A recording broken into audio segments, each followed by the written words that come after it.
What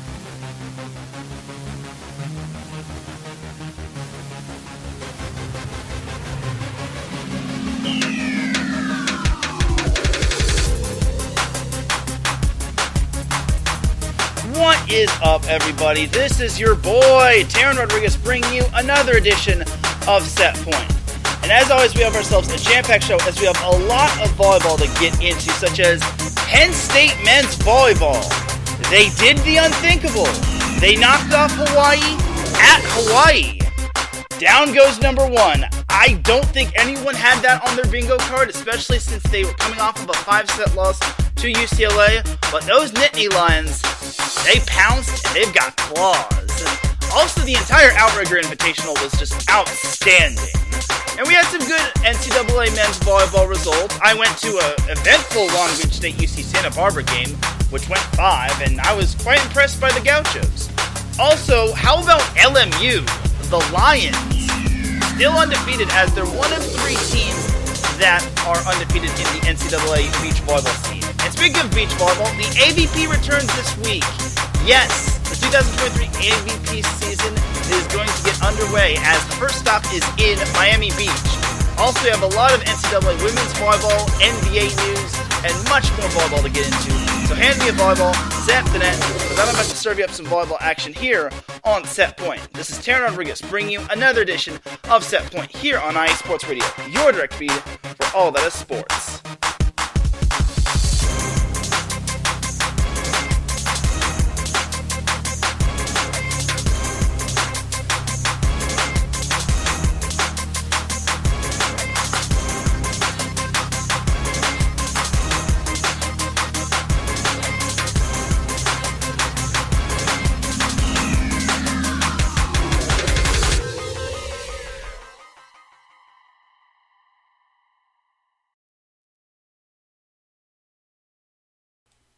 And welcome one, welcome all to another edition of Set Point. Thank you all for joining me on this beautiful Monday afternoon, Monday evening, Monday wherever you are listening from. Either way, you have made your way into episode 185 of Set Point. And without any further delay, let us begin. But first and foremost, Set Point would not be where it's at without IE Sports Radio providing the platform to be going live on Spreaker. Definitely do follow IE Sports Radio on Twitter, Instagram, and on TikTok at IE Sports Radio. We also have a Twitter page. Just type in the word IE, then sports, then radio on Facebook. As for those that still use Facebook, that's how you're able to follow us on Facebook. Just type in the word IE Sports, then radio in the search bar.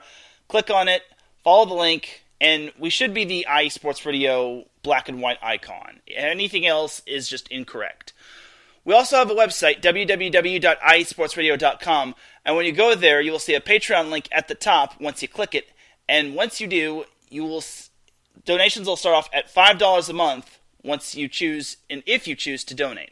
This will get you a shout out from all 27 of our shows, including this one, and higher tiers include IE Sports Radio merchandise, access to ISRU, the podcasting university of IE Sports Radio, and even a chance to be featured on a segment of our flagship show, The Defining Moment with Larry B. Thank you for everyone, for all of your support, and for making IE Sports Radio your direct feed for all that sports. Shout out to our Patreon supporters, Bay Area Raised Apparel, Marcus Losgreat, Guy to the Gate, and a donor that wishes to remain anonymous. And without any further delay, let us begin, as Larry B is in the chat room, live on Spreaker. He says, Hawaii means business. Well, you're 1/3 of the way correct. I'm about to speak some gospel to you, my man, but you're about to be surprised. So, let's start off with some NCAA men's volleyball. As Larry alluded to, men's volleyball was just so eventful. We had the Outrigger Invitational. We have to start off with that, as Penn State, UCLA, Hawaii, and Purdue-Fort Wayne all participated in the tournament.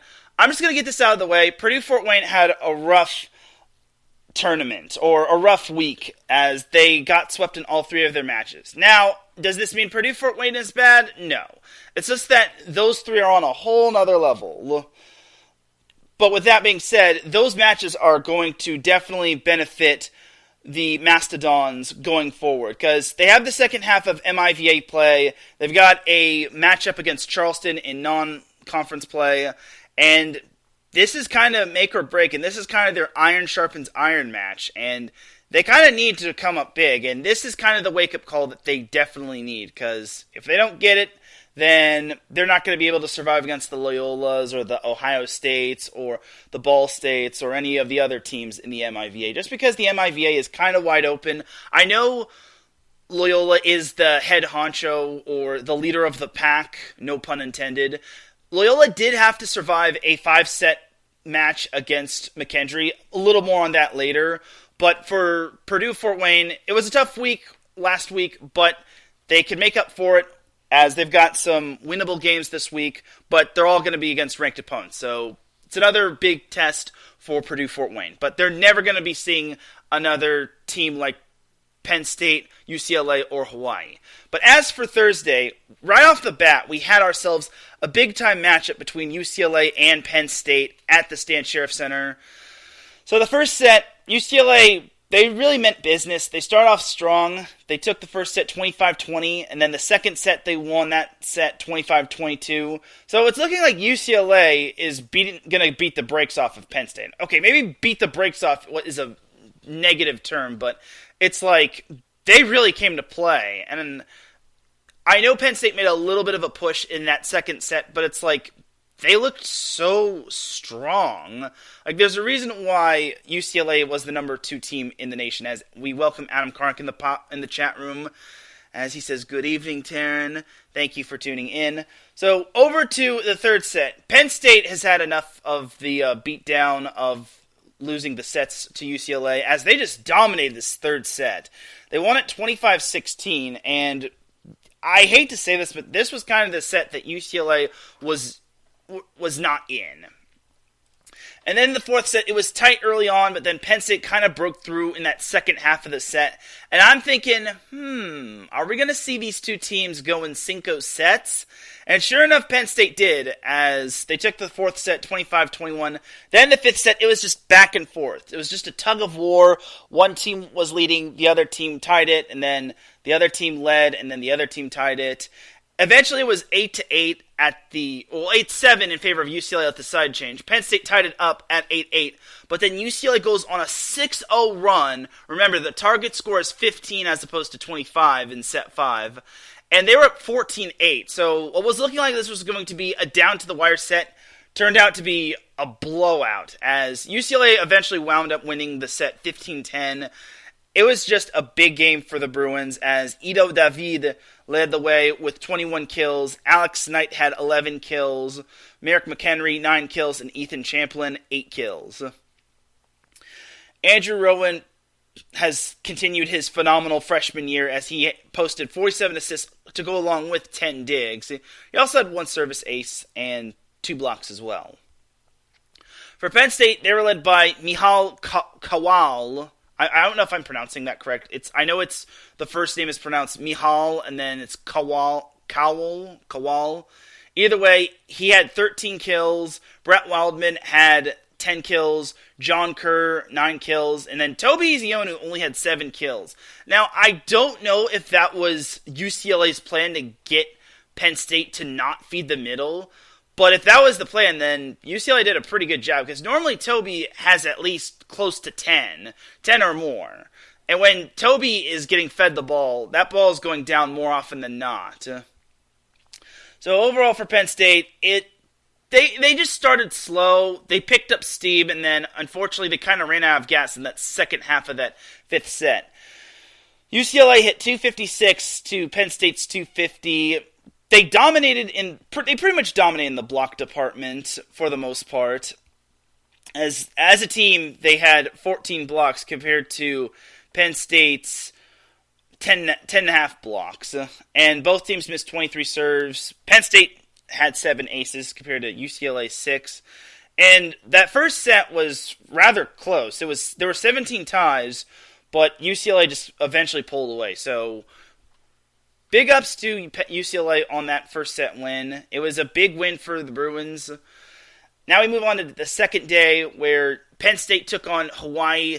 I'm just thinking, how is Penn State going to shake off this loss? Now, this was the first top 5 opponent that Hawaii was going to play, that Hawaii has played this season.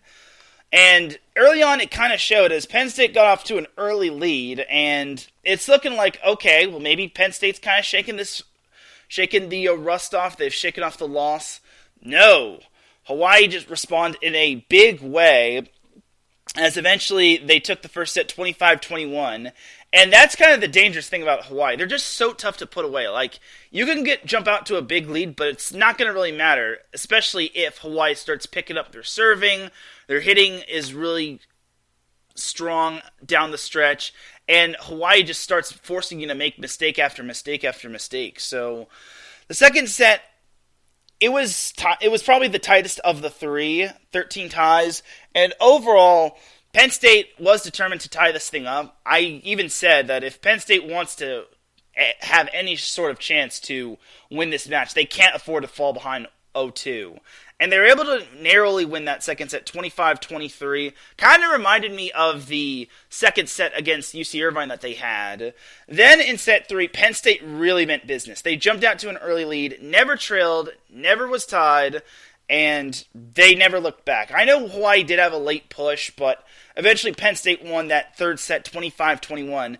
And just like that, Hawaii's down 2-1. And this is the first time this season Hawaii was down 2-1 in a match. All their other matches, they've either been up 2-0 or up 2-1, or basically they've just swept the match through 3 sets. So this was kind of unfamiliar territory, and if they wanted to win, they needed to force a 5th set. In the 4th set, Penn State, once again, got out to an early lead, and it was looking like they were going to try to put the nail in the coffin. They were up 23-20, and I'm thinking, well, I wouldn't count out Hawaii just yet. And then Hawaii scores 2 points, forces Penn State into a timeout. Then Hawaii scores another point. It's suddenly 23-23. And I'm just like, oh my goodness. Is Hawaii going to really stun Penn State? Because the State Sheriff Center was packing. There was 6,557 in attendance. And man, let me just tell you, Stan Sheriff Center can get really loud. I need to attend a men's volleyball match or women's volleyball match when it's sold out. But in the 4th set, Penn State eventually won the last 2 points. They actually got to match point. And then on the match point, they had such a tough serve. I want to say that serve was... I think it was from Owen Rose. I'm not entirely certain who had the tough serve, but eventually it was passed all the way back to Penn State, and then Toby Ezeonu put down the kill to give them the match. Now, I was told that the referees were not the best for Penn State, but everyone needs to realize that referees are doing the best they can to basically do their job correctly. Obviously, they don't mean to make bad calls after bad calls, but sometimes it's just stressful, especially in a hostile environment like that. Like, you want to get the correct calls. And that's why there are challenges, and that's why there are other referees and whatnot. So, overall, yes, everyone can say that the referees were bad, but honestly, they're doing the best that they can. Like, we don't want to have a referee shortage, otherwise we're not going to have a whole lot of volleyball, but I digress. Anyway, so as for the final summary, Penn State had 4 different players with 10 or more kills, as Toby Ezeonu became that 4th player, as he had 10 kills, which included the match-clinching kill. Cal Fisher and Mihal Kawal each had 12 kills, while Fisher chipped in 10 digs. He was the guy I interviewed last week at UC Irvine. Brett Wildman also had 11 kills. Penn State hit 302. They got progressively better after that first set, as they hit 300 and above after said first set. They barely got outdug by Hawaii, and even though they missed 22 serves, they were serving tough, as Cal Fisher had his usual 3-service aces. Surprisingly, Hawaii did not do good in terms of blocking. They got outblocked. They only had 5 blocks, first of all, and as a team, they only had 8. They got outblocked 8.5 to 5. Now, Hawaii's got some pretty tall and athletic players, so for them to not have the greatest blocking night against a team like Penn State is kind of surprising. So it was kind of like the UC Irvine match, except Irvine pushed Penn State to 5. But I digress on that. So Hawaii was led by Dimitrios Mouchilas, who had 16 kills, while Spiros Chakas had 14 kills. As a team, Hawaii hit 250, and surprisingly in that first set, despite winning that first set, they hit 0 in that first set. And their best set came in set number 2 when they hit 400. And then after that, their second best set in terms of hitting was 357 in set 4. But honestly, it's not really the worst loss of all, but it's kind of surprising. It's nowhere near like the BYU loss back in 2020 before COVID shut everything down. But honestly, man, I did not think Penn State would pull out that win. This is no knock on Mark Pavlik's team.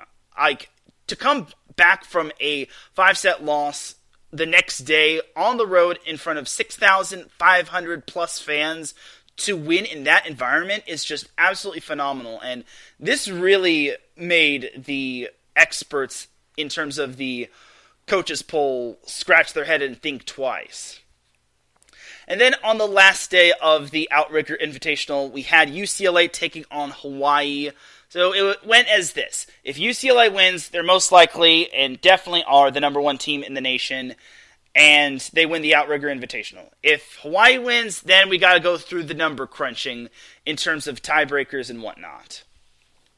So the first set, by the way, I didn't get settled into seeing this match until after I was done with my match at Long Beach State in terms of like leaving the campus and all that, but I digress. So early on in the first set, it was 23-20 in favor of UCLA, and I'm thinking, okay, well maybe UCLA is gonna mean business. Wrong. Hawaii was actually climbed back from that deficit to take that first set 29-27. That was probably the tipping point. If UCLA takes that first set, then they got to be feeling good going into that second set. It kind of didn't really matter as UCLA just meant business in that second set. They just brushed off that first set, took the second set 25-21. Then in set 3, Hawaii kind of jumped out to that early lead, and despite UCLA chipping away at the lead, it was too little too late as Hawaii took that third set 25-22. Then in set 4, it was just back and forth as Hawaii had the lead for the most part. UCLA tried to snag the lead from Hawaii, and the two teams even went to deuce. And I'm just thinking, UCLA's kind of got to go. Who does UCLA go to in this situation? Because they've got so many different options like Ethan Champlin, Merrick McHenry. I would think they want to go to Merrick McHenry just because if going to the middle worked for Penn State with Toby Ezeonu, it should probably work with Merrick McHenry or Ido David. Well, David plays right side, but either way, I think going with Merrick McHenry or whoever was in the middle was probably the best option. But eventually, Hawaii had match point at 27-26, and they won it off of a walk-off block. I don't know what's better, a walk-off service ace or a walk-off block. But either way, Hawaii won the fourth set 28-26. By the way, in attendance for this match, there were 10,300 in attendance for this UCLA-Hawaii match. It was just absolutely amazing that we got to see this environment. And if you were at this game, kudos. It was just a place where you needed to be. And I'm excited to see what Hawaii can do this week as they play Long Beach State. But more on that a little bit later. As Adam Karnick says that his vote is a walk-off ace. But definitely do let me know what is better to win off of. A walk-off service ace or a walk-off block. But either way, to the final summary, Hawaii was led by Dimitrios Mouchilas, who had 22 kills. He was the only player in double digits in terms of kills, as Spiros Chakas was the next guy behind him with 9 kills.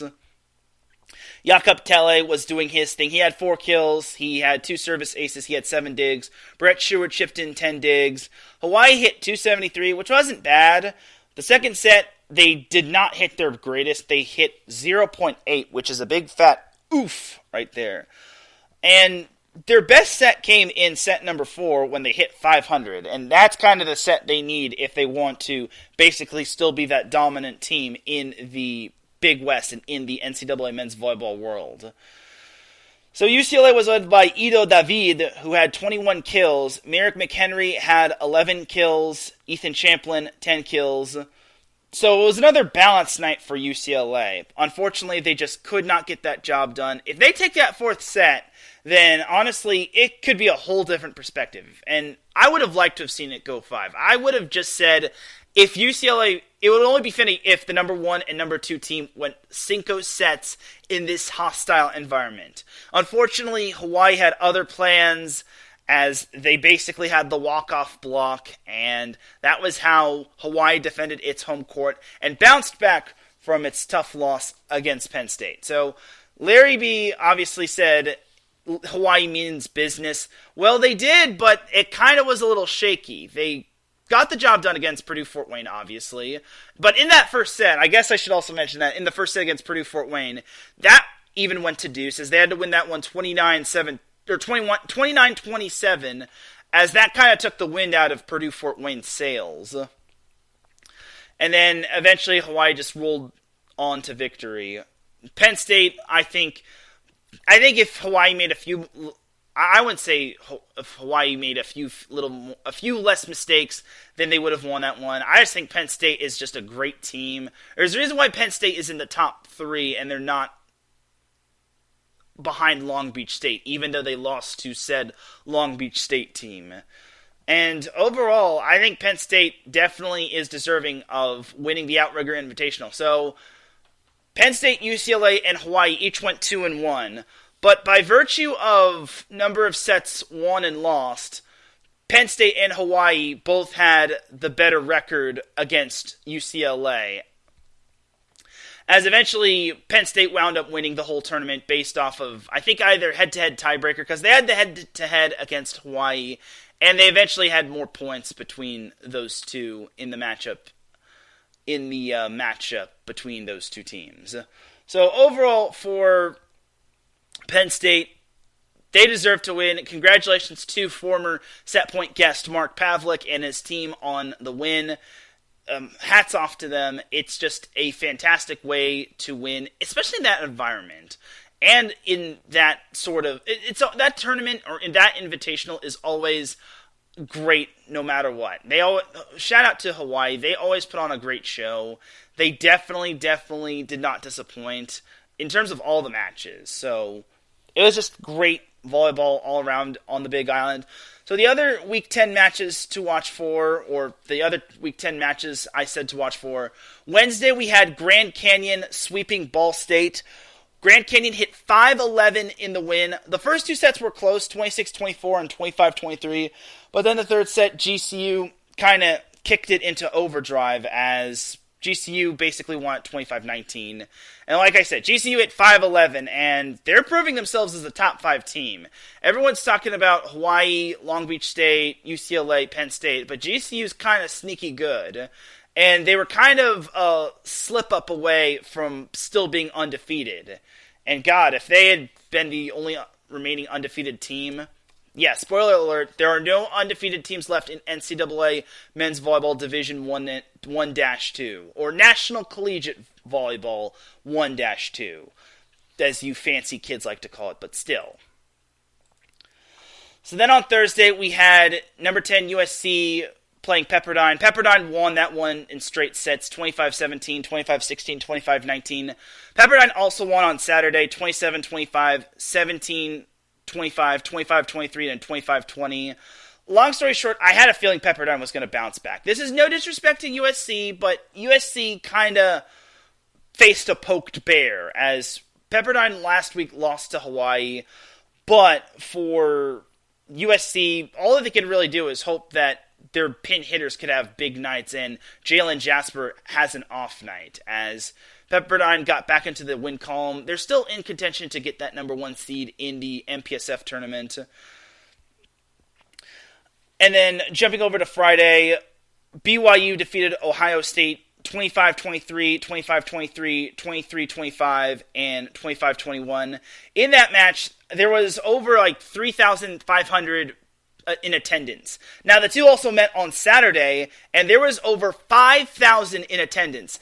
And believe it or not, I actually have the exact number right in front of me, as in that match, there were 5,071 in attendance for that BYU-Ohio State match. And that's only between the number 15 team. Imagine if they were playing Hawaii in Smith Fieldhouse. That thing would have been packed. And someone did inform me that there were just big numbers on Saturday, with Hawaii having over 10,000 in Stan Sheriff Center, and then Smith Fieldhouse at BYU having over 5,000. So great job to the supporters of Hawaii and BYU to just basically pack the house. As Mike Pat pops in the chat room, he says, have a great show. Thank you, Mike.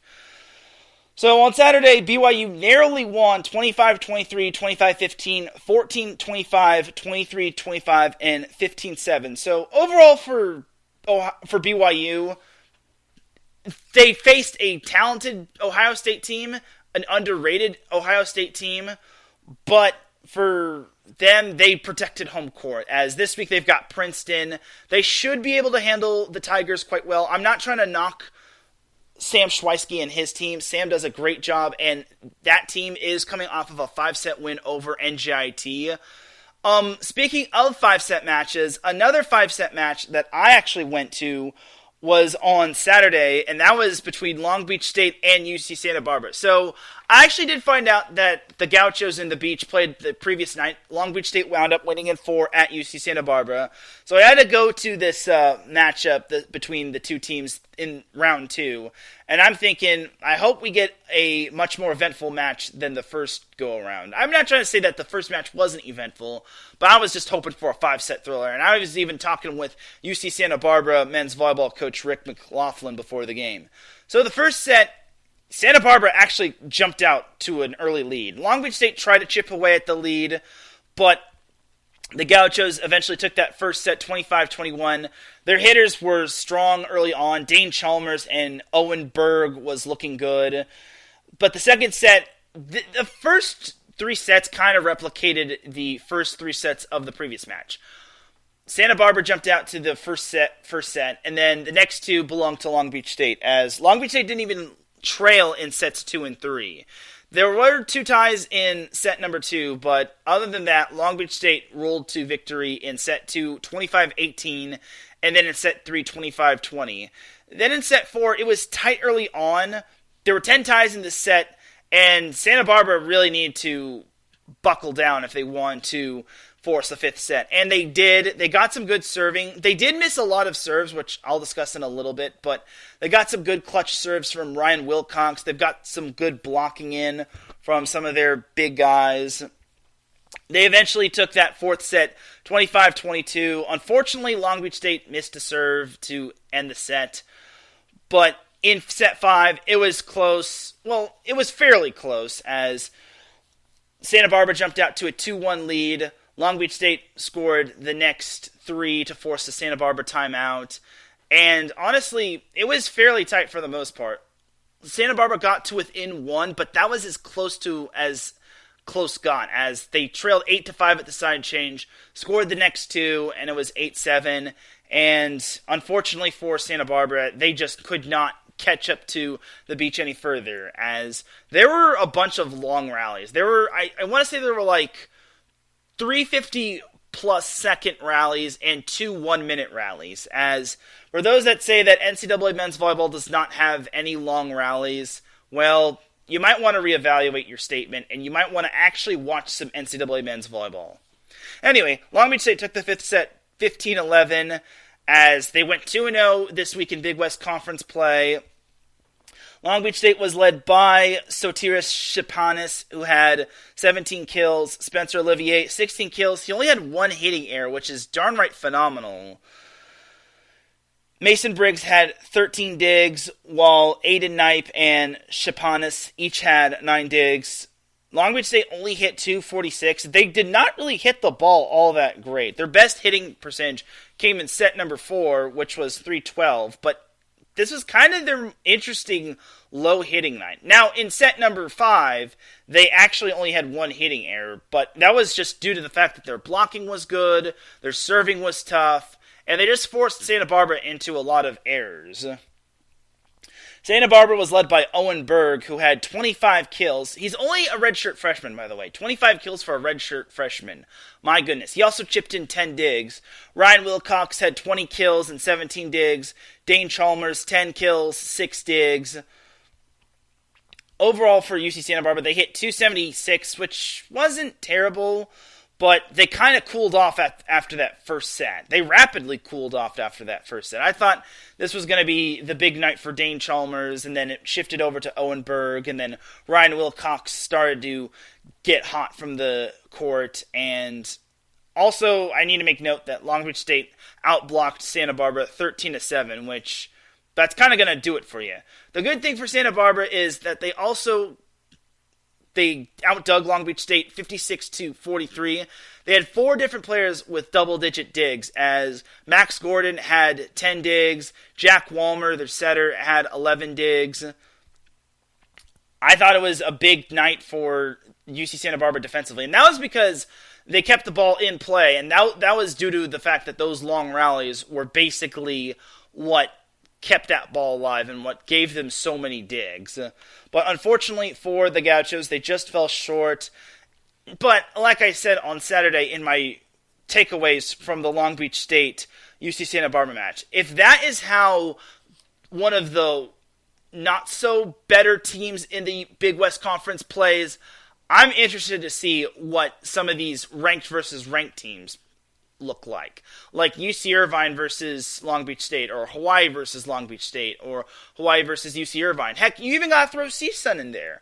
Everyone forgets that Cal State Northridge has actually won 8 in a row. Again, granted, it's not been against the greatest opponents outside of Stanford, but honestly, CSUN is ranked, and they deserve some love as well. So after the game, I caught up with UC Santa Barbara men's volleyball coach Rick McLaughlin to talk about the loss, talk about the positives, and to talk about some of his players, and to talk about a couple of his players that did not play in the match against Long Beach State in round 2. All right, Coach. Obviously, it was a tough loss on the road to Long Beach State. Gave them a battle. What positives can you take away from this game as you have pretty much dug into the heart of Big West Conference play? Yeah, a lot of positives, actually. We've been working on improving, and a lot of things looked a lot better tonight. A lot of different skills. Our serve receive got a lot better from last night. Our serving got a little bit better, and just overall smartness, court awareness got better. Owen had himself a big game as he had a double-double, Brian had a double-double. What can you say about Owen only being a redshirt freshman, having a big game like that against the number 4 ranked team? He wants it bad, and he's getting better every single night out, and it's a learning process, and it's kind of getting thrown at him at a really young age, but we need him, and so he doesn't really have a choice. And he's tough. He takes it, and he's learning. Now, Ryan Wilcox, obviously being one of your veteran players, what can you say about Ryan and how he's pretty much stepped up? He always steps up. Our program changed the minute I recruited Ryan. And when Ryan came to our gym for the very first time, the whole level rose right away. So Ryan is a stud for us, and he's made us relevant, basically, the last 4 years. And one last player to highlight, Dane had 10 kills. He obviously has been through a lot. He played libero, if I remember correctly. He's gotten into the rotation. What can you say about Dane and his grit for this team? I don't think any guy has ever worked harder that I've coached. Dane he's one of the best guys I've ever coached, just as a person, as a team guy, as a leader. He works as hard as can be. His body is as fit as can be. And we're going to miss not having that guy when he's gone. You didn't have Brandon Hicks as well as Gus Bianchi. How much of an impact does that make for your team? Brandon has been our leader, and he's kind of our vocal leader. And he also knows the game really well, so he helps a lot of guys on the floor between plays. So missing him has been huge. But he is coaching with us. He's trying to do the best he can from there, and he's doing a really good job. I just wish we could get him playing. All right, next week you've got Harvard at home, and then you've got UC Irvine. Now that you've pretty much found out what the true big boys of the Big West can do, what's it going to take down another big boy in UC Irvine? Irvine's really good. I think they, are probably I don't know. They haven't really played yet, but I would probably put them a little bit ahead of Long Beach. So we're going to have to play even better than we did tonight. And we just got to keep improving. Maybe it might not come next week, but as long as we're ready for the Big West tournament, that's all we're worried about. So that was my post-game interview with UC Santa Barbara men's volleyball coach Rick McLaughlin. So a couple of things that I mentioned in that interview. So Brandon Hicks, not having him was huge, and he is just a phenomenal middle. I've seen him play in his high school days, and he actually does really well. And you want to know why that mattered? UC Santa Barbara had only 6 kills in the middle. Now, that's no knock on Dane Johnson. Oh, so, by the way, I mentioned there are 2 Danes on the team. Dane Chalmers, who I was talking to Rick McLaughlin about, and then there's Dane Johnson, the middle blocker. So, Dane Johnson had to shift into that middle blocker position, and basically, he's had to basically try to lead that team in the middle blocker position and try to block the way and just pave the way in the middle. McLaughlin did mention that as long as his team is improving by the time the Big West Conference tournament comes around, then that's all that matters. And he couldn't agree more. And you could be 0-6 or winless in Big West Conference play, or 0-10 in Big West Conference play, but what if you are ready? But what truly matters is that Big West Conference tournament. And that's all that matters, just because that's basically your auto bid. If you win the conference regular season title, then you put yourself in a better position to basically make it as an at-large. But the automatic qualifier is winning the Big West Conference tournament. And Santa Barbara knows this, and McLaughlin knows this. He didn't really talk about Guest Bianchi all that much. I guess I should make note that Bianchi is going to be playing in the NVA after his college volleyball career. I should also make note that Brandon Hicks had a hip injury, which kept him out. And man, I really would like to see Santa Barbara at full strength. And this is kind of the part of the season where there are players that need to step up off the bench, and that because certain players are not available due to injuries and sickness and whatnot. So for Santa Barbara, I'll give them a few more props for their team. To go on the road to push Long Beach State to 5 is not easy. But again, you have to play pretty much sound and perfect volleyball. One thing that they kind of did not do great was their serving. While the serve receive was good, they served bad. They had 28 missed serves compared to Long Beach State's 12. You're not going to win a whole lot of matches when you're missing 28 serves, especially on match point, which was a complete bummer for Santa Barbara. That's the worst way to lose. I talk about great ways to win, like walk-off blocks or walk-off service aces, but the worst way to lose is probably walk-off service error or walk-off double hit violation or walk-off error in general. But overall, for UC Santa Barbara, I think they're proving themselves. That 4-11 record is so misguiding, and I think they could really take it to the next level.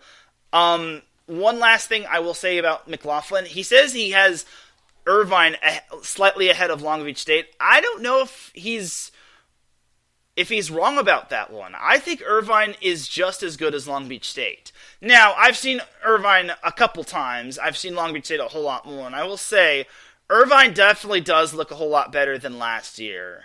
And it starts with their setter, Joe Carlos, and their hitters are all back. This Irvine team is mostly going to be dangerous, and the last week of the Big West Conference season, or regular season, is going to what truly determines number 2 seed versus number 3 seed. Because if you get the top 2 seeds, you get a bye. Whereas if you're the 3 seed, you have to face the 6 seed, and then 4-5 face one another in the first round of the Big West Conference tournament. And the Big West Conference tournament is going to be played at UC Irvine. So if I'm Long Beach State and every other Big West Conference team, get used to playing at Brent Event Center. Except for Hawaii, because they don't get to play at Brent Event Center. They haven't played at Brent Event Center since their exhibition match against UC Irvine. So overall for the Big West Conference, it was just a great first weekend, a first full weekend. Obviously Hawaii didn't get to play, but this upcoming week, they start Big West Conference play. And I'm really excited to see what the Rainbow Warriors can do going into this week, as it's a huge week for them, and we'll see what happens with them. But overall, that's pretty much it for week number 1 of the NCAA men's volleyball season. So we have to get on into the AVCA men's volleyball coaches poll. We'll start off with the bottom 15 through 11. 15 is Ohio State, 14 is Charleston, 12 is actually tied between CSUN and Ball State, 11 is USC, and then 10 through 6 consists of Stanford at 10, Loyola Chicago at 9, BYU at 8, Pepperdine at 7, and UC Irvine at 6. 5 through 1 consists of Grand Canyon at 5, Long Beach State at 4, UCLA at 3, Penn State at 2, and your still number 1 team in the AVCA National Collegiate Men's Volleyball Coaches Poll is Hawaii. So despite Hawaii losing, they are still atop the coaches poll, which I think is pretty good just because, well, they really responded well after that first loss of the season, because if they lose to UCLA, I would say that UCLA is the new number 1, obviously, and then maybe Hawaii's number 2 just because Penn State has that loss to UCLA. The reason why Penn State is ahead of UCLA now is because Penn State beat UCLA in the Pac-12 Big Ten Challenge. Thankfully, they have that for their sake, but I imagine that Penn State, even without that win, they would have been top 3. They just probably would have been behind Long Beach State. Speaking of Long Beach State, if I were a coach that voted in the AVC coaches poll, I would kind of have to wonder, do you put Grand Canyon ahead of Long Beach State?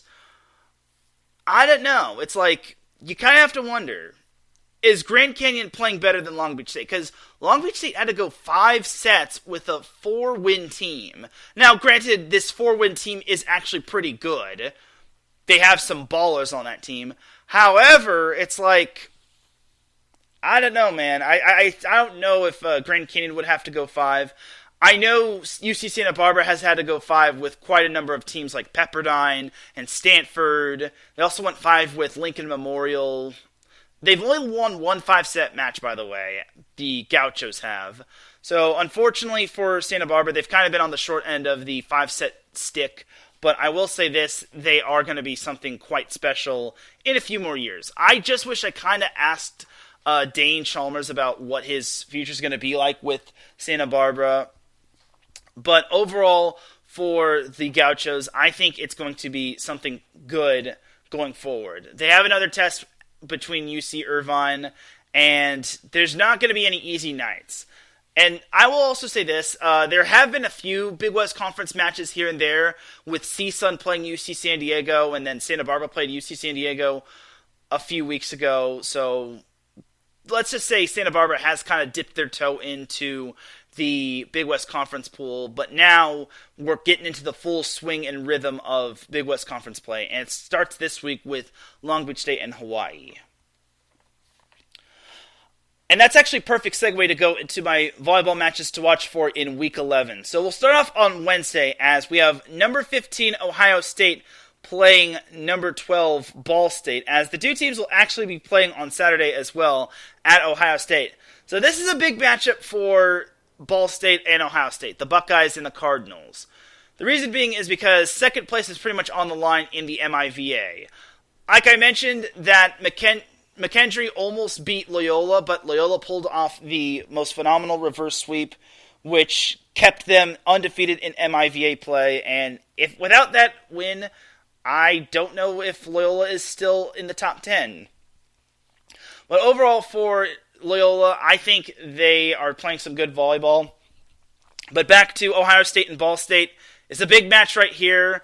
They, along with Purdue Fort Wayne, are basically lumped together for second place. And Ohio State pretty much has this build as Ball State week. And it's basically going to see who is going to bounce back from last week's loss, or for Ohio State, losses, because they lost to BYU twice. But they gave BYU a run for their money on the road, and that is pretty incredible for a 15th ranked team.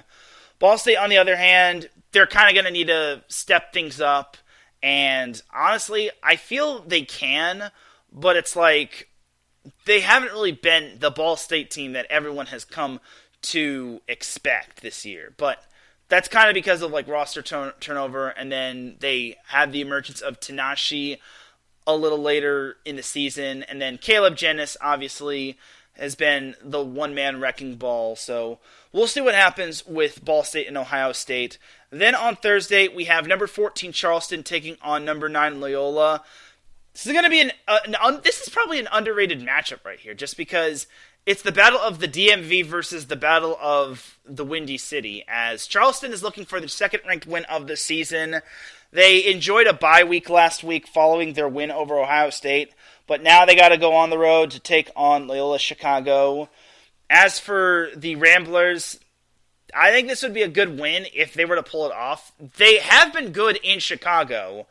My only thing is that can they do well against a ranked opponent? A pretty decent ranked opponent, just because I think Charleston is vastly underrated. Mark Pavlik has been basically preaching to the choir that Charleston's underrated. I think Charleston, after getting that 4-set win over Ohio State, I think they're starting to prove themselves. So overall for the Golden Eagles, this is kind of their chance to spread their wings and fly.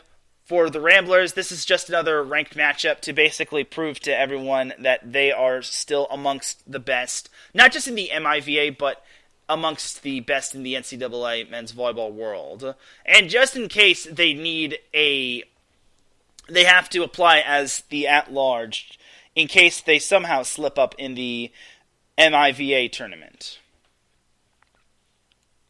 Then on Friday, speaking of Charleston, they have to travel to Purdue, or Indiana, to take on Purdue-Fort Wayne. And then I guess I'll throw this in there. Saturday, Purdue-Fort Wayne hosts Loyola. So it's basically a try matchup between those three teams, Charleston, Purdue-Fort Wayne, and Loyola. So Purdue-Fort Wayne hosts Charleston Friday and Loyola on Saturday. So for Purdue-Fort Wayne, I hope they got a lot out of those three matches between Penn State, Hawaii, and UCLA, because now they play Charleston, which is a ranked opponent, and then they kick off the second half of MIVA play against the top boss in Loyola. So for Purdue-Fort Wayne's sake, I hope they really learned a lot from their losses, more so than their successes, because I feel that this is kind of really going to test them. And if they want to improve their seeding for the MIVA tournament, they're going to really have to play some darn good volleyball against Loyola. And Charleston, I guess, would be a good feather in their cap win. Purdue has not beaten a ranked opponent, and even if they have, it's probably not been like the better opponent. I think they beat Lewis, but unfortunately that's kind of where the buck stops. And Lewis has not lived up to its reputation in terms of being a ranked team. They're currently not even ranked, so let's just leave it at that. And then on Friday and on Saturday, we have number 2 UCLA heading down to Palo Alto to take on number 10 Stanford. Now, on paper, this looks like UCLA is going to steamroll Stanford, but for Stanford, you kind of got to remember last year. Stanford beat UCLA when UCLA was the number 1 team in the nation last season. At Stanford, by the way. So if UCLA is going to walk into that gym, Maples Pavilion, thinking that they're going to be expecting an easy match, they have another thing coming, as Stanford is going to give them everything that they can handle. It's just that against UCLA, they're going to have to bring everything, just because they have so many talented hitters. Like I said, Merrick McHenry, Ethan Champlin, Ido David. The list goes on and on for UCLA. And then as for Stanford's top players, it's not just going to have to be the Will Rotman show. It's going to have to be the Ethan Hill show, the Theo Snowy show, whoever is going to be setting, whether it's Nathan Litsky or someone else. I really think that they're going to have to really set the bar in terms of dealing out a really good offensive performance. Just because Stanford, I had high hopes for Stanford just because they returned a lot of their really talented players from last year and their run to the MPSF championship. But this year, they kind of have been seeing the wheels fall off. They lost to USC, they lost to CSUN twice. So for the Cardinal, they kind of got to get the band back together. They got to put the wheels back on the wagon, and they got to roll on to victory if they want to have any sort of chance of improving their tournament seed. The good thing for Stanford is that they do get to host the MPSF tournament, so that's kind of a good thing right there for them. But overall, for Stanford, they're kind of going to need to step it up to improve their seeding, just because you don't want to get caught with facing a Pepperdine team that's playing well at the right time, or a USC or a BYU team that's playing well at the right time. Like, BYU and Pepperdine have kind of been Like, Pepperdine is kind of where they're supposed to be, while BYU has kind of been the big surprise. While USC, I think, has kind of been the youngin' who's kind of having growing pains. Even Concordia could possibly prove to be a challenge. So we'll see what happens with Stanford and UCLA. And then we have the match/series of the week. Number 4, Long Beach State at number 1, Hawaii. Oh, baby, this is going to be a big-time matchup. It's a rematch of last year's NCAA Men's Volleyball Championship from last season, as it's the first matchup between these two teams ever since they met in the national championship, which Hawaii won in straight sets. Best believe Stan Sheriff Center is going to be rocking. You already know that if we were able to see 10,000 plus people against UCLA at Stan Sheriff Center, you could already expect 10,000 plus on the next 2 nights. It's going to be a big-time environment, and it's going to be something special. And honestly, I really hope for a barn burn. I really don't want to see a sweep between either team. I know Long Beach State has been playing well, but they cannot play like they did against UC Santa Barbara. I know they wound up winning. They passed well, and they took away the middle option from UC Santa Barbara, but now they're going to be playing a much more athletic Hawaii team with Jakob Tele and his amazing and tricky dumps, let alone hardcore dump kills. And then he's got lots of options like Guilherme Voss, Spiros Chakas, Dimitrios Muchilas, and heaven knows if they've got more in the back. And Brett Stewart has done a phenomenal job as the libero position. He did get to see some time as the setter, but now he is back at his natural habitat at the libero position, and he's thriving and surviving. So overall for Hawaii, they've really shaken off the loss well, and the fact that they beat UCLA the day after they lost to Penn State is a testament to how tough Hawaii is. And they know Hawaii can't let down their fans, and they know Hawaii knows that every game in the Big West Conference is precious, just because with how much talent that the Big West Conference exudes, such as CSUN, UC Irvine, Long Beach State themselves. Heck, Santa Barbara and San Diego could possibly pull off some upsets. But for Hawaii, as long as they take care of their side of the court, and as long as they're able to play their game, they should be able to handle Long Beach State well. I would not underestimate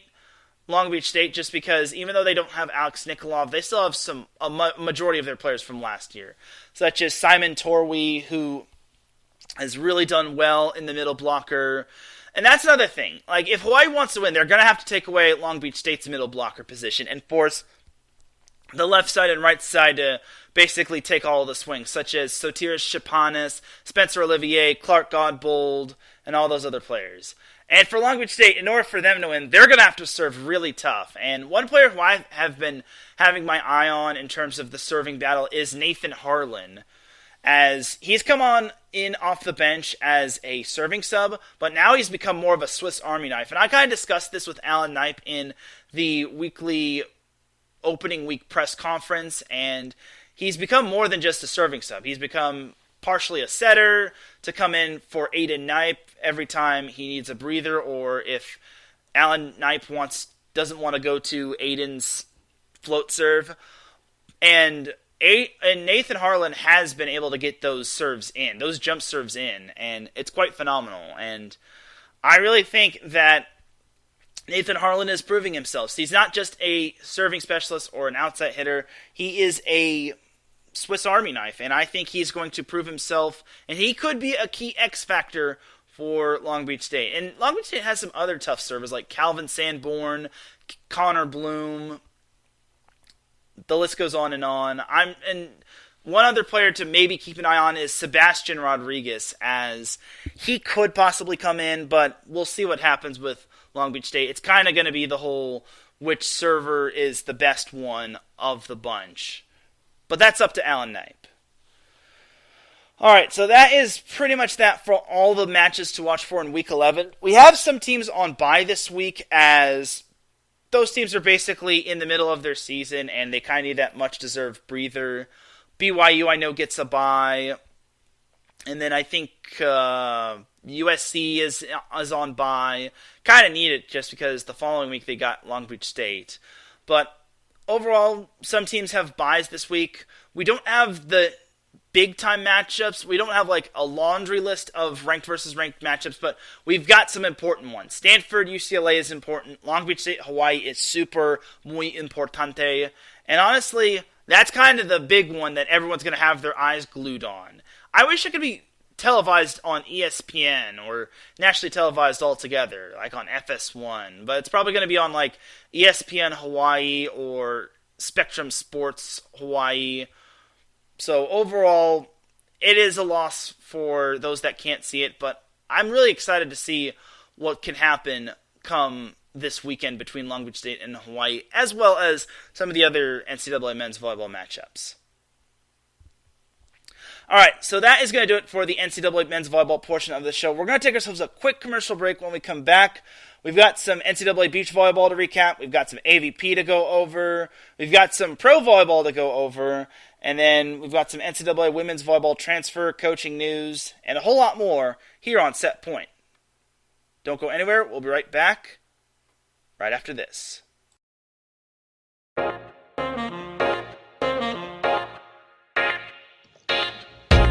What is going on, everybody? My name is Harrison Glazer, and we're coming at you from the Show That Never Sleeps podcast. I cover the Jets, the Islanders, the Nets, and the Yankees. This is Pierre Moss, and I cover the Mets, Knicks, Rangers, and the Giants. Our show is live every Wednesday through Spreaker and a bunch of other ways to get our content. Again, we're the Show That Never Sleeps podcast. We talk about all those New York sports. It's a lot of fun. We get into all of it. Please tune in. Again, that's Wednesdays at 6 p.m. And we look forward to having you guys right here on 90 Sports Radio, your direct feed for all that is sports.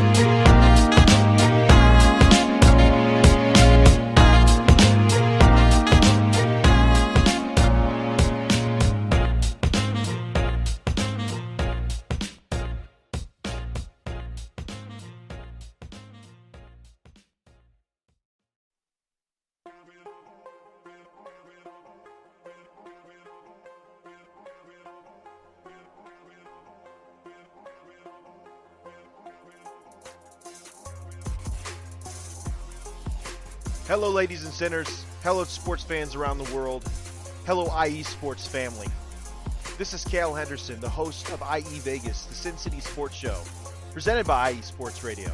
If you folks are interested in sports in the Vegas area, if you're wanting to have a blast for 1 hour, every Tuesday night from 7 p.m. Pacific Standard Time to 8 p.m. Pacific Standard Time, this is a show built for the Vegas sports fans, where we feature the Las Vegas Raiders, the Las Vegas Golden Knights, the Las Vegas Aces, and the University of Las Vegas, Nevada Rebels. Hopefully, fingers crossed, MLB team coming soon. Either way, if you folks are looking to have a blast for 1 hour each and every week, tune in Tuesday, 7 p.m. Pacific Standard Time to 8 p.m. Pacific Standard Time. If you folks are interested in Vegas sports news, go to our Twitter, at SinCities_IESR, and you can speak with me, the host, Cale Henderson, at Cale_Henderson on Twitter. At any time, be happy to reply. Always want to reach out to our fans. Again, the Sin City Sports Show, presented by IE Sports Radio, your direct feed for all that is sports.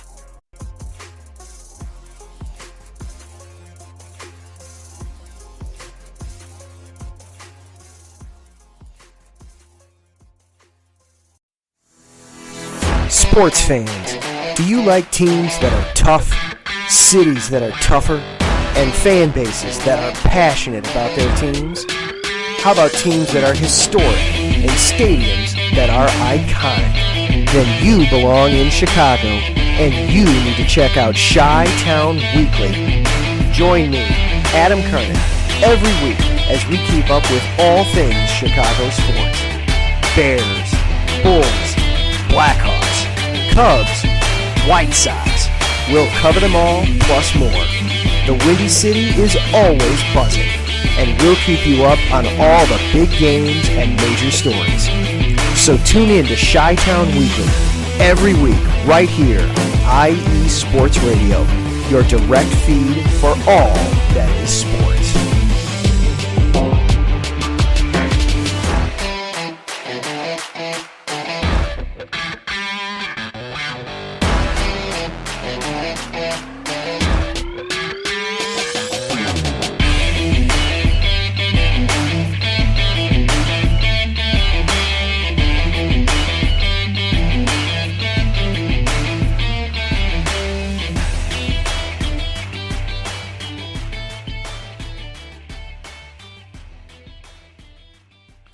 Back with segment number 2 of Set Point here on IE Sports Radio, your direct feed for all that sports. Definitely do check out all of our amazing shows, such as Sin City Sports with Cale Henderson, as he just pops in the chat room as soon as I mention his name. Also check out The Show That Never Sleeps with Pierre Moss. And definitely check out Chi-Town Weekly with Adam Karnick. Also, in advance, I would like to congratulate Adam Karnick on his wife on soon to be giving birth to his second kid. I want to say it's going to be their daughter. I'm sorry if I don't remember, but they're going to be giving birth to their second kid really soon. So gotta give a Set Point salute. So if for some odd reason you don't hear from him, he will be on maternity leave, and I will probably be on the Monday train manning the train. Which means Set Point will probably be on at 5 p.m. Pacific Time, 8 p.m. Eastern. But we'll see what happens down the road. Anyway, segment number 2 of Set Point. So let's jump on into some NCAA Beach Volleyball. So we didn't really have too many crazy upsets, as I hate how the AVCA kind of has to have their beach volleyball poll basically on Tuesday as opposed to Monday, which makes me sad face. So, overall, nothing ultimately changed except there is a new number 1. I like how I say nothing ultimately changed except there's a new number 1. But there is a new number 1 in terms of the beach volleyball poll. So, 20 through 16 consists of Coastal Carolina at 20, South Carolina at 19, Arizona at 18, Pepperdine at 17, and Long Beach State at 16. 15 through 11 consists of FIU at 15, Washington at 14, FAU at 13, Stetson at 12, and Cal at 11. 10 through 6 consists of Georgia State at 10, Hawaii at 9, LMU at 8, Stanford at 7, and GCU at 6. 5 through 1 consists of no one at 5 because number 4 is tied between Florida State and LSU, UCLA at 3, USC at 2, and your new number 1 team in the AVCA Beach Volleyball Coaches Poll is TCU. Yes, TCU, the team that beat Florida State, is now number 1. And you gotta remember, UCLA lost to USC, and because of that, UCLA is no longer the number 1 team in the nation. So TCU is now number 1 for the first time in its program's history. So great job to TCU. USC continues to win, though, as they've won 46 consecutive matches. They won all their matches. They beat Stanford, they beat Long Beach State, they beat Cal Poly. I want to say they beat Concordia. It was in the Best of the West tournament. Yeah, go figure. How original of a name. Just saying, because there's another Best of the West tournament. But anyway, for USC, they just continue to win, and it's still phenomenal that how they were still able to just make those comebacks against Long Beach State and then Stanford and then UCLA. Like, that was the big one right there.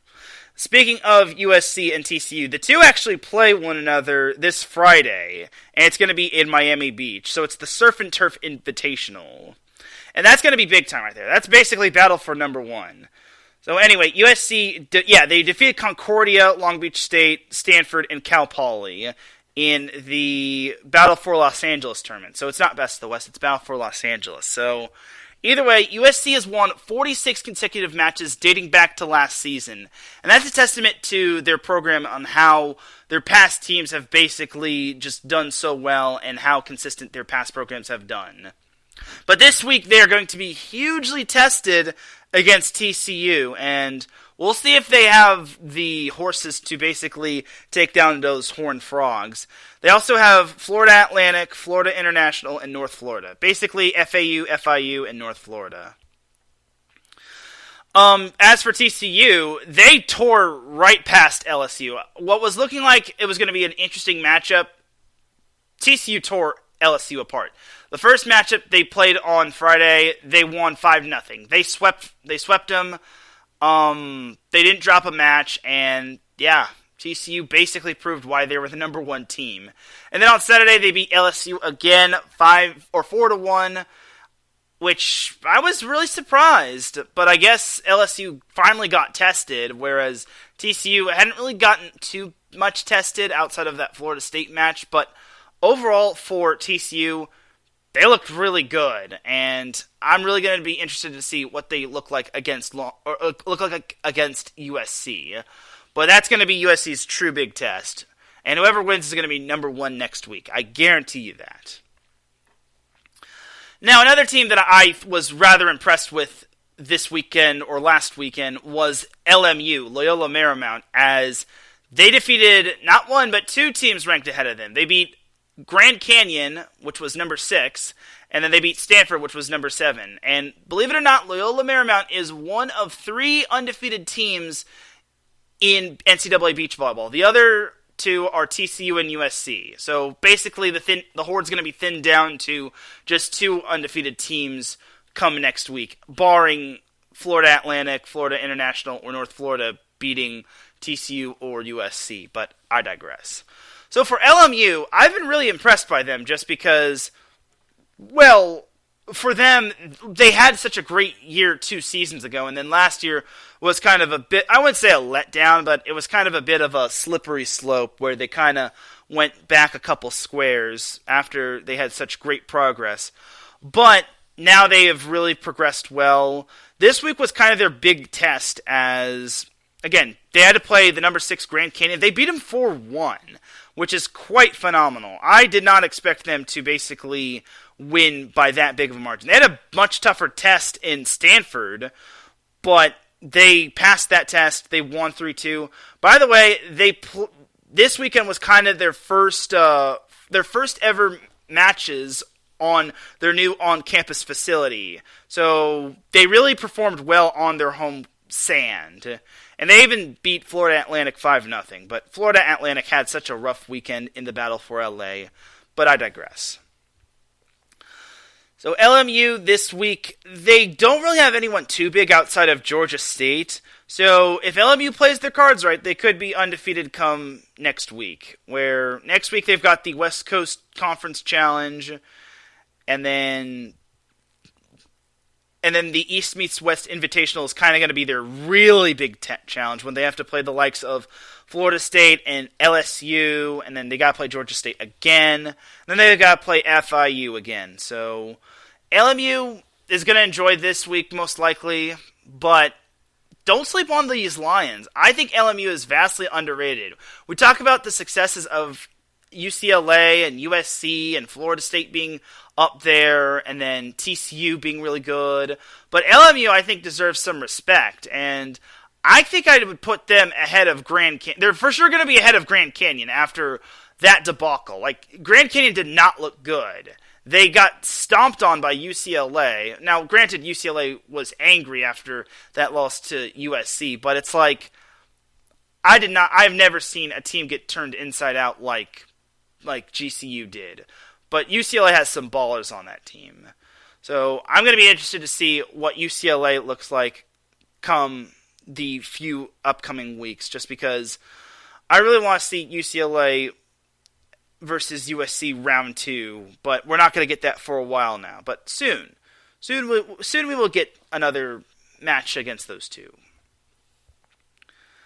But back to LMU, I really think that they're probably going to be the class of the West Coast Conference in beach volleyball. I would be surprised if someone else challenges them. Now, that does not mean they're going to cruise on over through West Coast Conference play. I think Pepperdine challenges them a little bit, but I think for the most part, I think that LMU is going to basically get back on. They're basically going to prove why they deserve to be ranked, and they're going to make everyone put some respect on their name.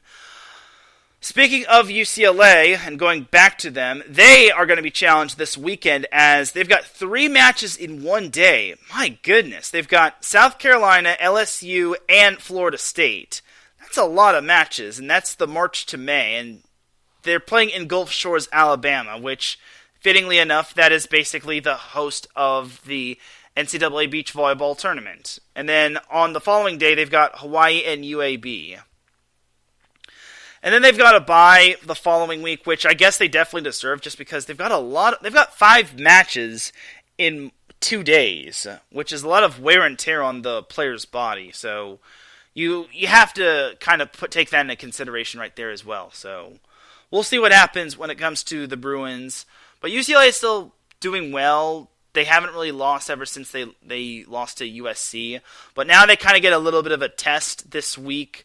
Then once they're back from their bye, they play Hawaii in the middle of the week, and then they also partake in the East Meets West Invitational, where they have to play Florida State as well as LSU and Georgia State and Florida International.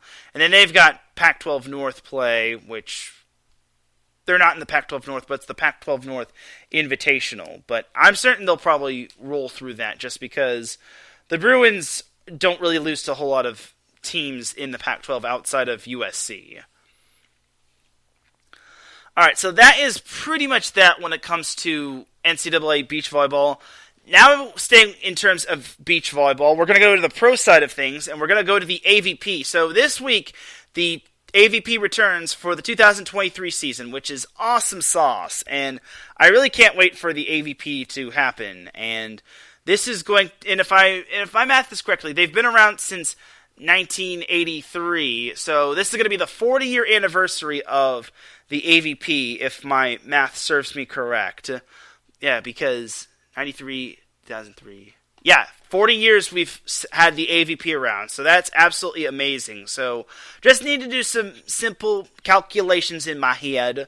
But the first stop for the AVP is the 2023 Miami Pro Series in Miami Beach. So on the men's side of things, we've got Taylor Crabb and Taylor Sander as the number 1 seed. So they're Team Taylor, as I call them. Basically, they're the number 1 overall seed, and they're in the main draw. The following main draw goes as follows in terms of seeds.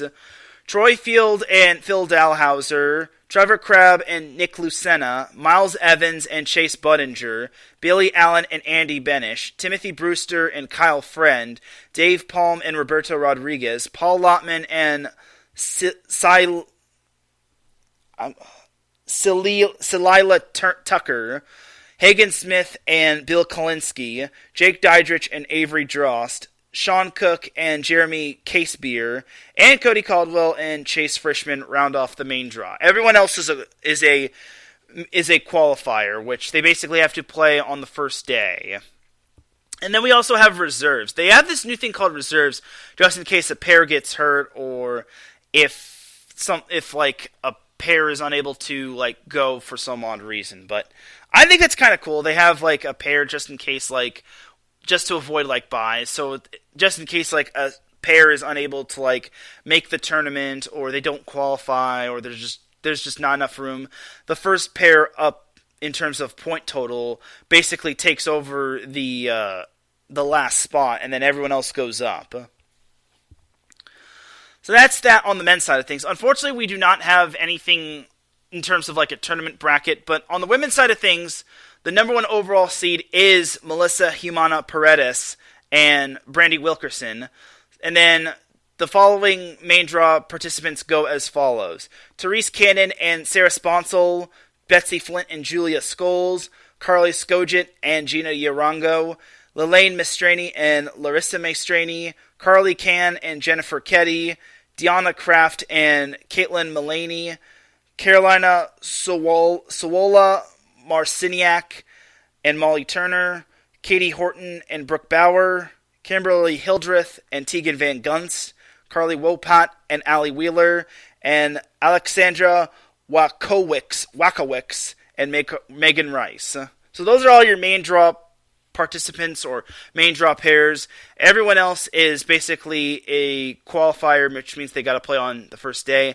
And then just like on the men's side, there are reserves. So just in case a pair is unable to go, then they have one more pair able to take over the final spot, and then someone gets moved up. Whether it's a qualifier that gets moved up to main draw, or if it's a qualifier that gets hurt or they can't go, then the reserve takes over for the qualifier spot. So it's kind of cool that the AVP has that, just so they could avoid like first round buys, or they could avoid like pairs getting unfair advantages or unneeded rest versus rust or any of that sort. So I think that's cool. Alright, so that is pretty much that for the AVP. Just like on the men's side, there is no bracket that has been released just yet, but there will be more information as the weeks go by, or as the week goes by. And the tournament starts on St. Patrick's Day, March 17th, and then it all ends on the 19th. By the way, like I said, the AVP isn't going to be as weekly as it was last year. Like last year, there were a lot of tournaments. This year, it's going to be like a monthly thing. So, like for example, we have the AVP Pro Series, Miami Beach Open, and then we have the New Orleans Open in New Orleans, Louisiana, which is going to be on April 14th through the 16th. Then they've got the Huntington Beach Open on May 19th through the 21st. Then the Virginia Beach Open on June 9th through the 11th. Then the Denver Open, which is still going to be in the month of June, but it's still kind of going to be there. And then they've got two AVP tournaments happening in July. The Hermosa Beach Open and the Waupaca Open. I imagine one is going to be like Pro Series and the other is going to be like Tour Series. And then also it's going to it'll probably be Gold Series. Then there's the Atlanta Open, and then the Manhattan Beach Open, and the Chicago Open, and then the championships. I like how it's called the championships. So they haven't really made a location on where it's going to be at, but it's I like how it's called the championships. The championships. So they haven't really decided on a location yet. So they're not gonna like jump the gun and put it like in Phoenix or somewhere that might actually not agree with some of the pairs or something of that sort. But either way, the championships are the 22nd and the 23rd. It's a 2-day event. And then last year's champions were Taryn Cloth and Kirsten Nuss. And then the last tournament of the AVP season is the Laguna Beach Open from October 13th through the 15th. I really want to attend the Huntington Beach Open, and I also want to attend the Laguna Beach Open. I do not care what it takes. I want to attend those AVP tournaments just because, well, I want to be more knowledgeable and meet more of these AVP players and personnel. Just because the AVP deserves some love too. I don't just talk about NCAA volleyball or high school volleyball. I talk all things volleyball, including pro volleyball. And the AVP deserves it. It's their 40th season, for goodness sake. So they deserve some love too. And Mike Pat, of course, has to bring this up. He said, shout out to the best volleyball podcast on the internet, which is Set Point. Thank you, Mike. And he also says Florida State in 4. Well, again, Mike, Florida State women's indoor volleyball is not going to be playing for another 5 months. So you'll have to wait for Florida State in 4 to happen. I think they're going to be playing in spring schedule, but it's like no one cares about spring schedule. Okay, maybe not no one cares about spring schedule. I mean, I might check out a match or two if it's in my area, but it's like, honestly, spring volleyball, you don't need to make a huge deal of. If you win, no big deal. If you lose, no big deal. It's all about player growth and basically knowing the team and seeing where you're at in the spring.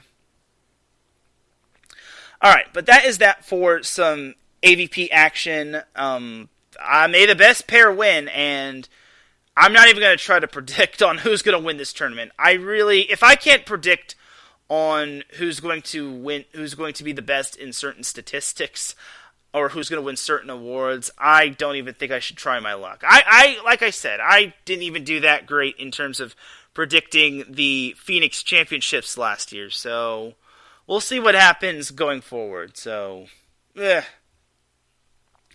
that's that for some AVP. Jumping on over to some more professional volleyball, League One volleyball. So they finally announced their first 2 team locations. And their first 2 team locations are... Can we get a drum roll, please? The first 2 team locations for League One volleyball and their teams will be in Atlanta and Houston. So I kind of saw the Atlanta one coming just because Pro Volleyball Federation has a team there as well, which could possibly bring up some good things, and it probably could bring up some problems. Now, Houston was also kind of another big-time city. The thing about Atlanta and Houston is because they're both big-market cities. They've got, big market teams like the Houston Rockets and the Houston Texans, and then the Atlanta Falcons and the Atlanta Hawks and Atlanta United, and I guess the Houston Dynamo and whatnot. The list goes on and on. Oh, the Houston Astros as well. Can't forget about those guys. And the Atlanta Braves. Can't forget those guys as well. But anyway, Atlanta and Houston are good cities to have in terms of volleyball teams, just because those are 2 big market cities. And I think that League One volleyball made the correct choice. They're obviously going to expand, and it's not just going to be just Atlanta and Houston. They're probably going to have more cities like Los Angeles or somewhere in Florida, or somewhere up east. So we'll see what happens when it comes to League One volleyball going forward. But that's kind of the only news from there right there and then. I think it's good news just because I really want to see what League One volleyball is all about. And who knows where all these matches are going to take place at. Will it be the NBA? Heaven knows. But I hope it does grow the game in terms of North American professional volleyball. All right, jumping back to the NCAA side of things, we're going to jump on into some NCAA women's volleyball. So we have some coaching news, and there was some coaching news that kind of caught my eye, and then some that caught my eye, and I was like, wait, this is big-time news? It's why? Anyway, so this happened on Wednesday, if I'm not mistaken. So on Wednesday, Nicole Lantan-Welch, the UC Santa Barbara women's volleyball coach, who had coached there for 10 seasons and who had been coaching for 29 years in NCAA volleyball, announced her retirement. So she has basically stepped down from the Gauchos, and taking over as head coach will be Matt Jones, as he's been on the staff for the Gauchos since 2017, which I think is big time right there. He played volleyball at Harvard University, and he graduated from Harvard, and he was an assistant coach at Harvard, and he was also the head coach at Santa Barbara City College for 3 seasons prior to being at UC Santa Barbara. So overall for the Gauchos, I think it's a good little hire just because it's an in-house hire and because he knows the entire in-house system. Whereas if Santa Barbara hires someone from outside of the Santa Barbara area or outside of California, then that person needs to get refamiliarized or familiarized within the area, and they have to know the culture of everything in terms of Santa Barbara volleyball and whatnot. So it's I think it's a good hire. I think Matt Jones is perfect for the hire. He also becomes the first the first former outside hitter of the Big West Conference women's volleyball coaches, as every other player or every other former player is either a defensive specialist, which is Caroline Walters of Cal Poly, or a setter. Yes, every setter, every coach, according to Tyler Hildebrand, is a former setter outside of Caroline Walters and now Matt Jones. So that's kind of your little Snapple fun fact of the day. So yeah, Matt Jones was an outside hitter back when he played at Harvard. So there you go. So that's that bit of little coaching news right there. Then, jumping back into the professional volleyball scene in terms of coaching news, former Michigan State women's volleyball coach Kathy George will be coaching in the Pro Volleyball Federation at West Michigan. So at first I thought she was coaching at Western Michigan, but then it's like, oh, she's coaching Pro Volleyball Federation at West Michigan. So that's cool. Let me tell you how lucky the Pro Volleyball Federation got with her. Kathy George is the all-time winningest head coach at Michigan State, and she is the longtime women's volleyball coach at Michigan State, and she's also the all-time winningest head coach in terms of women's volleyball at Michigan State. So, Pro Volleyball Federation, you better take good care of Kathy George, because you got a national treasure on your side. And then the last bit of coaching news I have to go over is Michelle Barsh-Hackley getting a job as a volunteer coach at Ohio State for Ohio State's women's volleyball team. If you all remember correctly, Michelle Barsh-Hackley was a gold medalist for Team USA's women's volleyball team back in the 2020 Summer Olympics as the setter. She helped the U.S. win gold, which was phenomenal. And I'm glad she got her gold medal back after it was stolen, but I digress.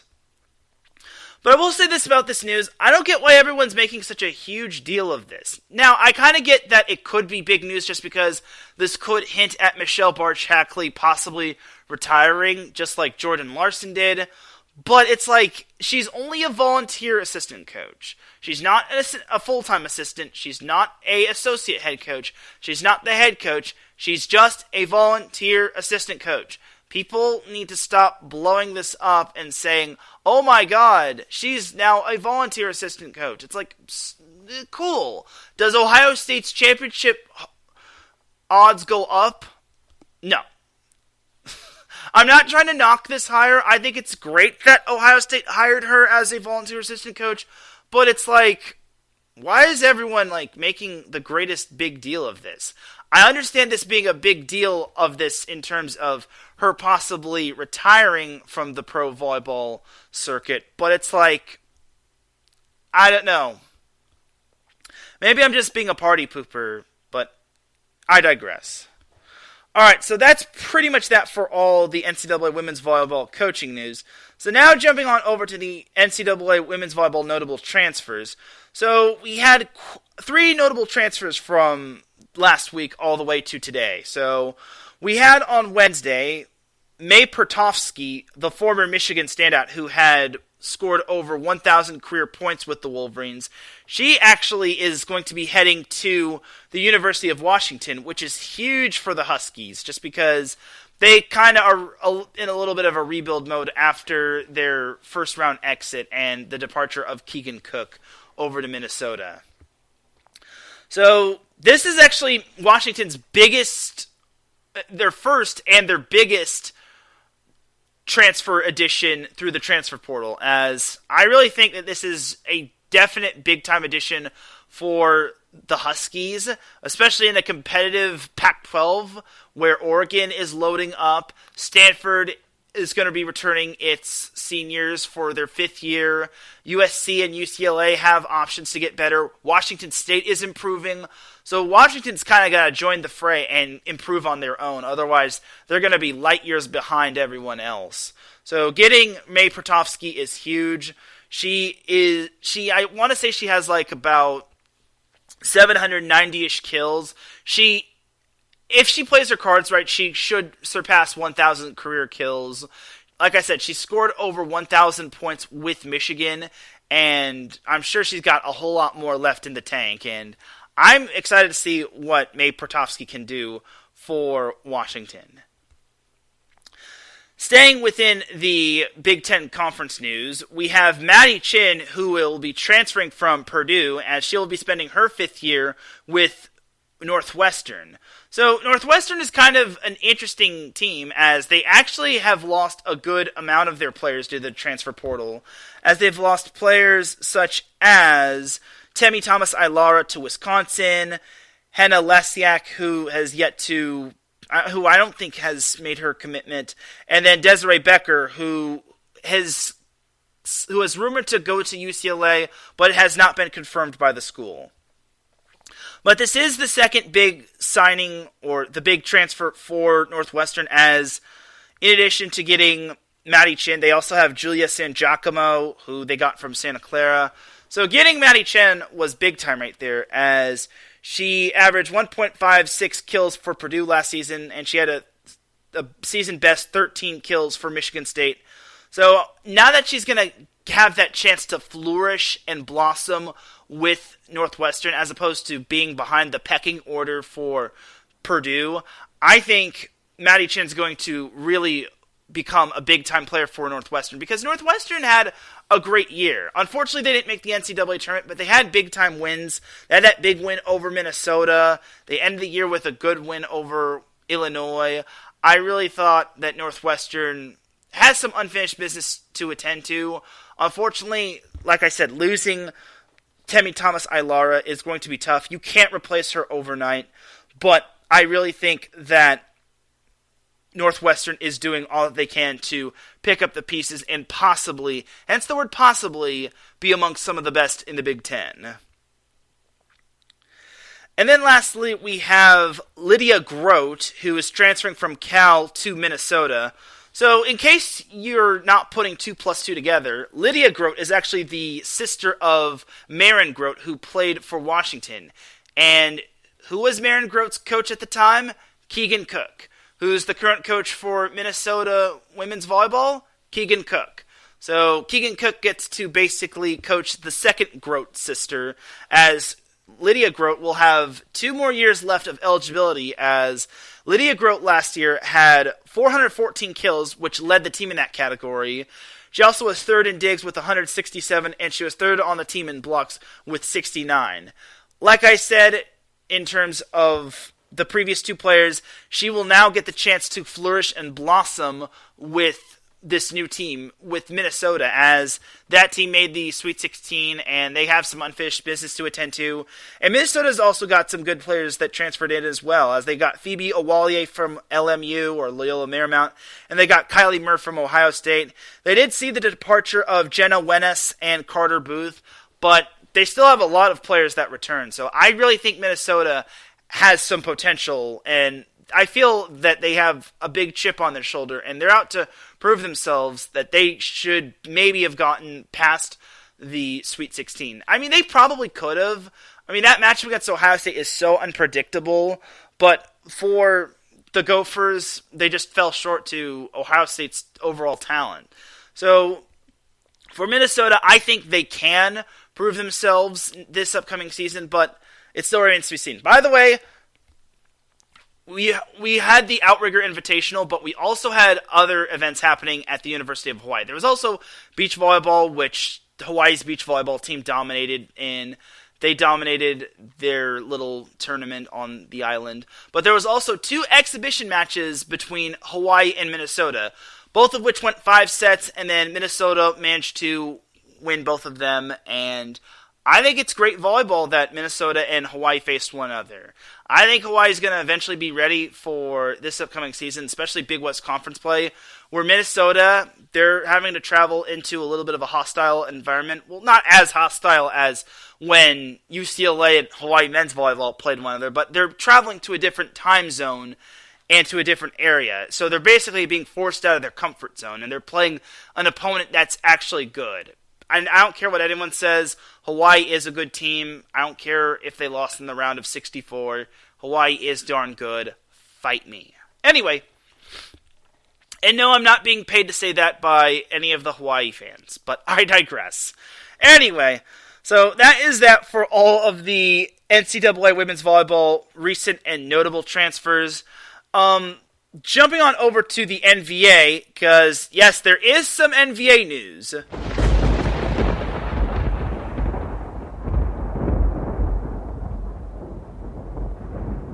That's right, because I, Teran Rodriguez, am your one-stop shop for all things NVA news. So, the NVA has finally announced its start date. So, the first event for the NVA 2023 season is... Can we get a drum roll, please? Alright, that's enough. The first day, or the first event for the 2023 NBA season is going to be on April 7th. So that's going to be on a Friday, and in case you live under a rock, that's going to be a 3-day event. Like, all NBA events are 3-day events, unless said otherwise. And that's going to basically be on April 8th and the 9th as well. I'm not going to go over who plays on that day, but I will say this. Mark your calendar for April 7th, because that is when the NBA is back, baby.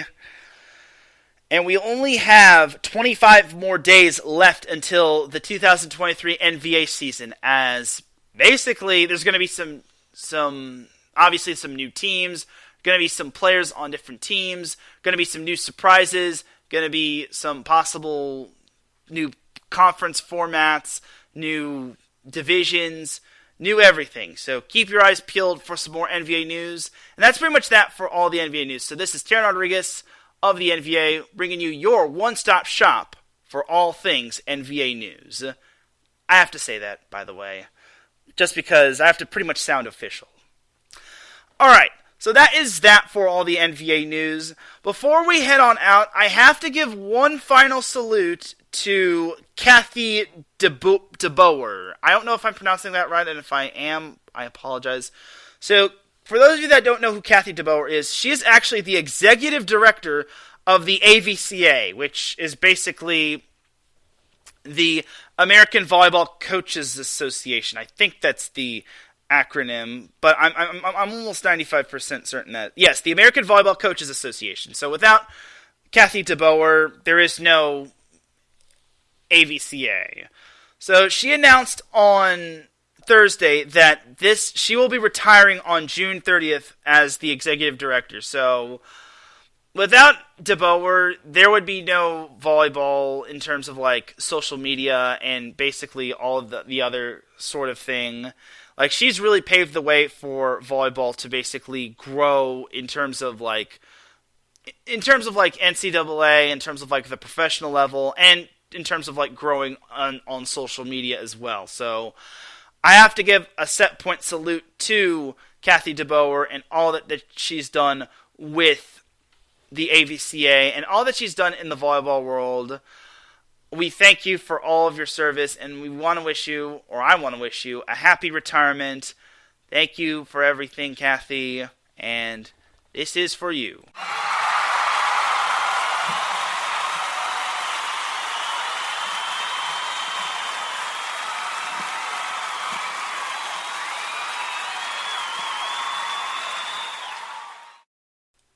And on that note, that is going to do it for this week's episode of Set Point. Ladies and gentlemen, it is that time for me to drop the beat, because I'm about to dip like a banana in chocolate.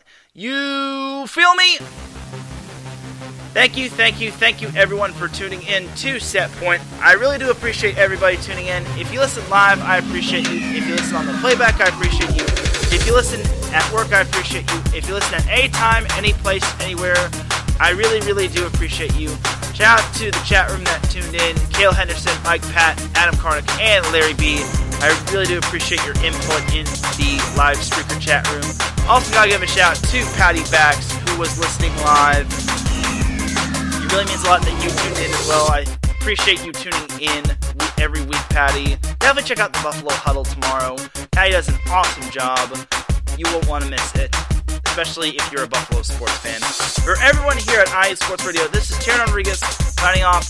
Have yourself a great rest of the week. Enjoy the volleyball action. No college volleyball for me this week, as I'm going to be taking a little break from the college volleyball scene. But doesn't mean I'm going to be taking a break from volleyball in general. You just got to find me elsewhere. Anyway, I will see you all next week. We might be going live, or I might be going live at 5 p.m. Pacific time instead of 6 p.m. Pacific time. So it all depends on what Adam Karnick's schedule is like. But anyway, have yourself a great rest of the week. Shout out to Marcus Let's Great, who just popped in the chat room. I'll see you next week. Peace!